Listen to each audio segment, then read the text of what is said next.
Good morning, Willard Wildcats. Happy Thursday, April 28th.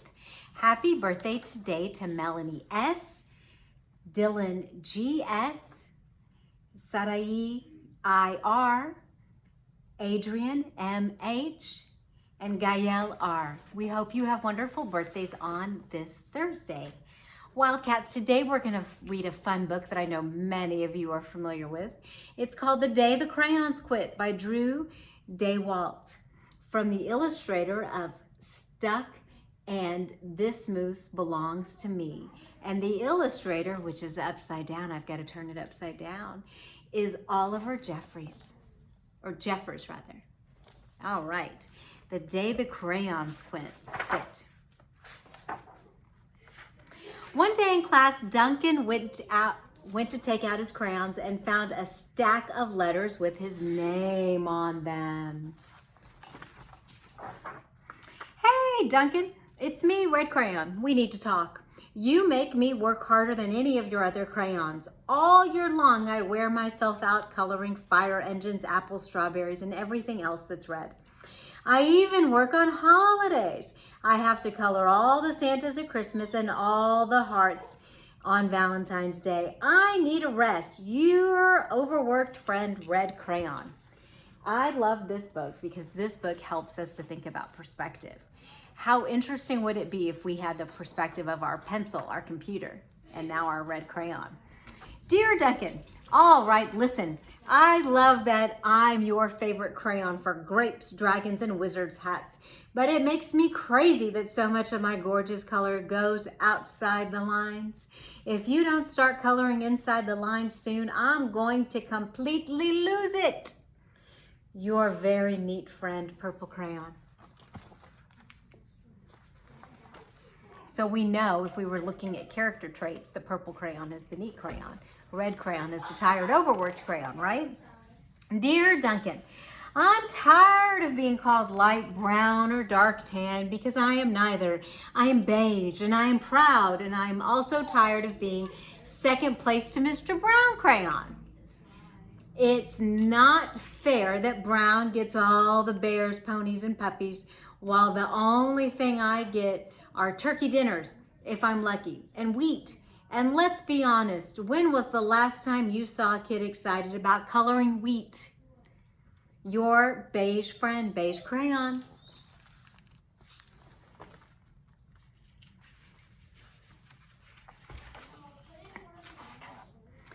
Duncan, Gray Crayon here. You're killing me. I know you love elephants, and I know that elephants are gray, but that's a lot of space to color in all by myself.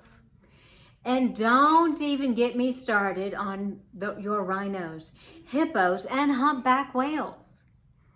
You know how tired I am after handling one of these things. Such big animals. Baby penguins are gray, you know. So are very tiny rocks, pebbles. How about one of those once in a while to give me a break? Your very tired friend, Gray Crayon. So we also know that Gray Crayon is tired and doesn't always like the subject matter. Dear Duncan, you color with me, but why? Most of the time, I'm the same color as the page you were using me on, white. If I didn't have a black outline, you wouldn't even know I was there. I'm not even in the rainbow. I'm only used to color snow or to fill an empty space between other things. And it leaves me feeling, well, empty. We need to talk. Your empty friend, White Crayon. Look, White Cat in the Snow by Duncan.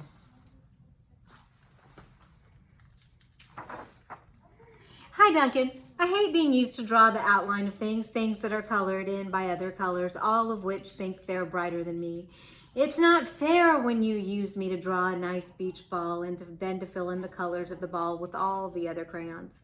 How about a black beach ball sometime? Is that too much to ask? Your friend, Black Crayon.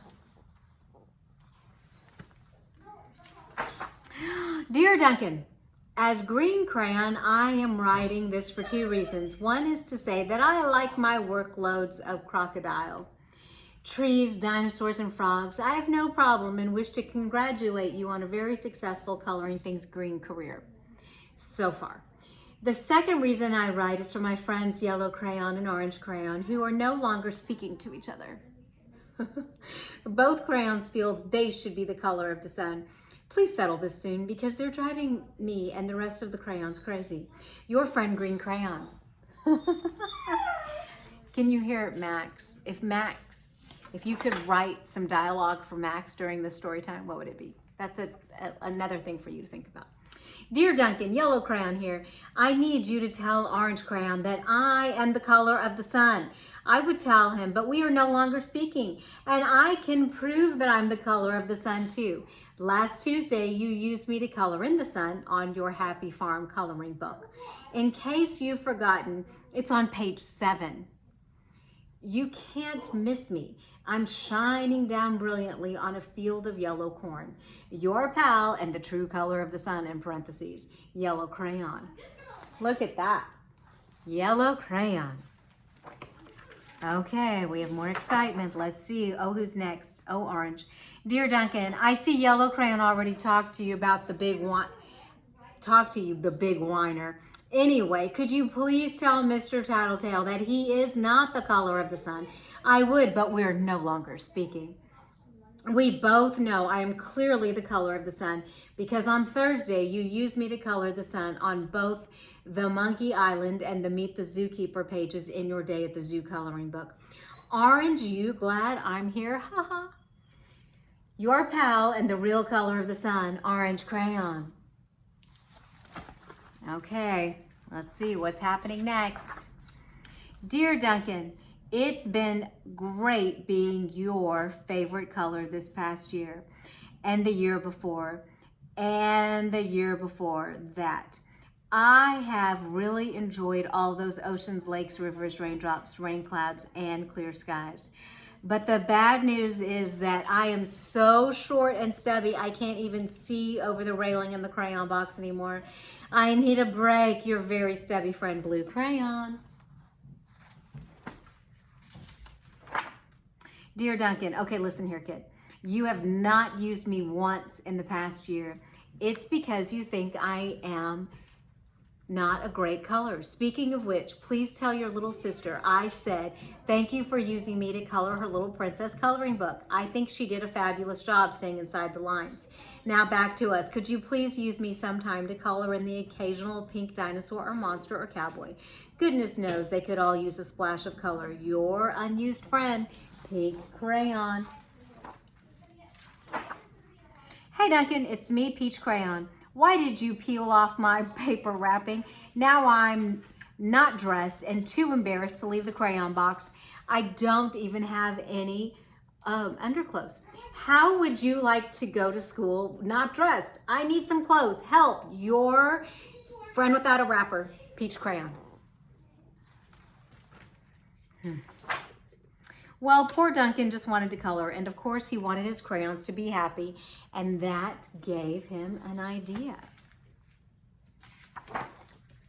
When Duncan showed his teacher his new pictures, she gave him an A for coloring. Look at all those colors. Isn't that wonderful? And an A+ for creativity. Wildcats, I hope you liked today's book. Remember, we are safe, respectful, and responsible. Have a great day.